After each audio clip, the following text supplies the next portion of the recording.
So there's an old saying, an old farmer saying, Nelson, and that is, the cream floats to the top.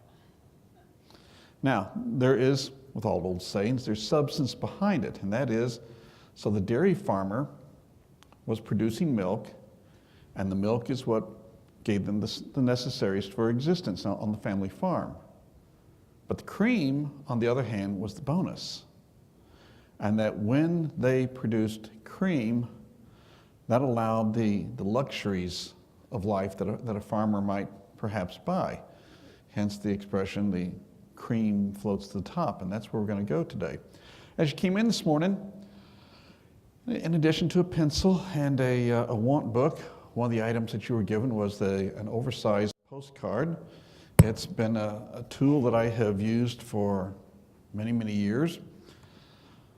As a retailer, I study intensely the idea of how it works, but it came time that when I wanted to talk to a group of people, I needed to understand how do people learn and what could I do to get people to do something with the information that I would bring to them. And the one thing that really got my attention was the understanding that adults are not good learners. We're not good students because this is not what we're used to doing. The show we understand, but the idea of sitting in a classroom setting for an hour or so just isn't our norm. Maybe when we were in high school or college it was, but once we get out of it, we don't get into the routine of how we should be learning.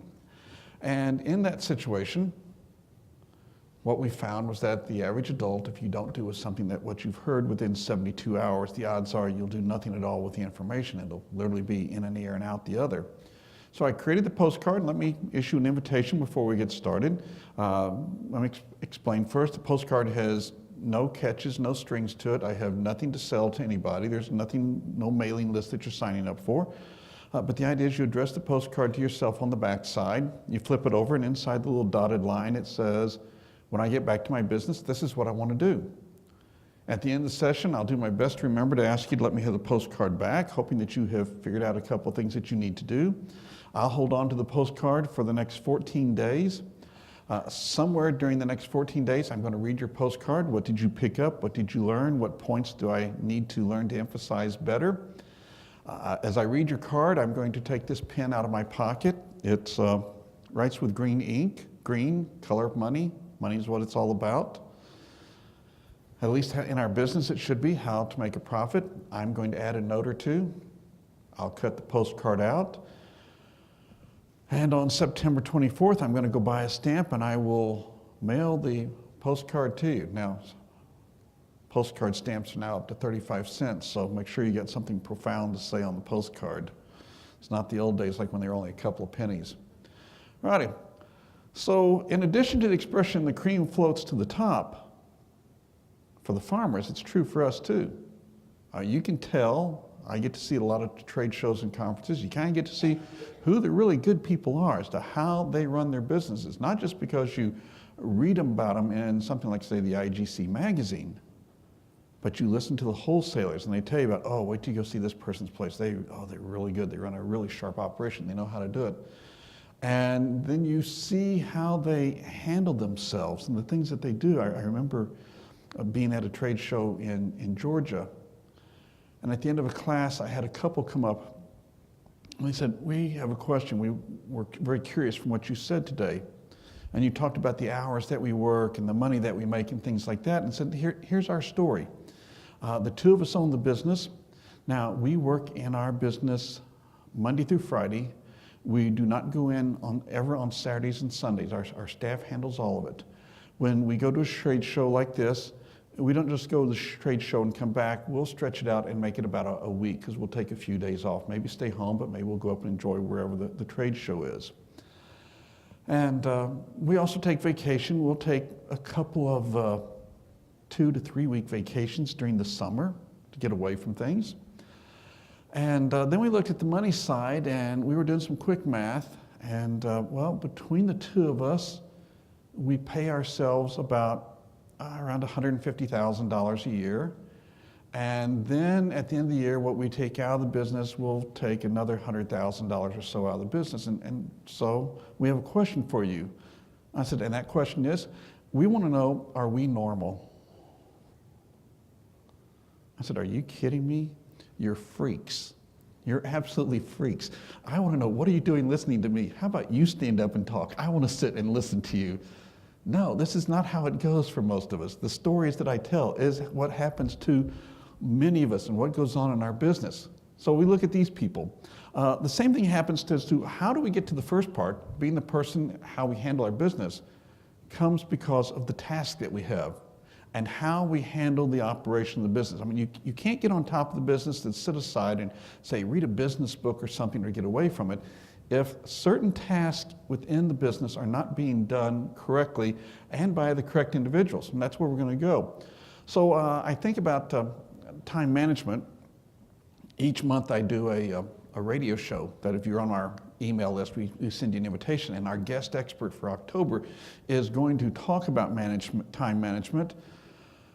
And I told our co-host the other day, I says, I'm really just not into this. I've been down this path before, and I'm just not into the concept of time management because while it's all day and you're supposed to learn how to get more done, I'm taking the course because the people who work for me are not getting done the things I want to do, and what I'm trying to learn is how to cram more activities in my day so I could go home and feel better.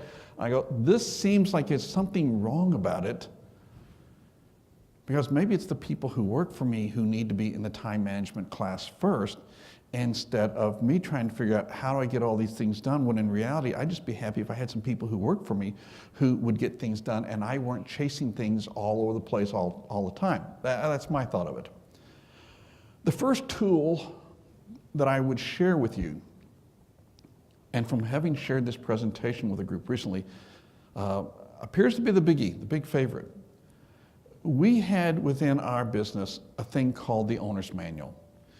It was nothing more than a 3-ring binder that I developed, okay? All we did was just a simple 3-ring binder and go to the office supply store and get those tabs, those little plastic color tabs that have the days of the week, days of the month, months of the year, all that type of segregation. And initially, just put the tabs in it and set it on a shelf and write down the binder and across the front, this is the owner's manual. Actually, where it got the name owner's manual was the first software system that we bought for the store came with a 3-ring binder, and it said, this is the owner's manual for your software program. And I just took the page out, cut off the name of the vendor for the software, and slipped a piece of paper back in it because didn't need the manual anymore. After we updated the system, I thought this thing could really work. And what I began to deal with is what needs to get done at this place. I mean, the thing that really would grind me is a situation where all of a sudden the heating or cooling system isn't working right. And you call in someone to come and service it, and after you write the check for someone to take care of it, and they tell you, you wouldn't have this kind of problem if you would just every other month change the filters. Well, I know that. I mean, how many things do we all have in our life that you've got some kind of instruction?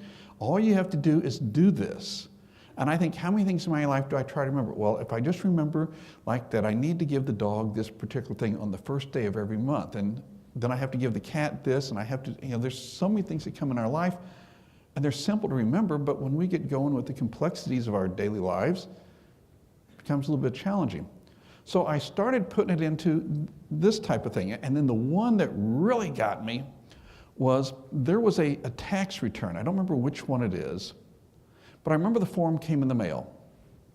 And the instruction I had from the accountant was, print me these certain items off of your point of sale system. That much I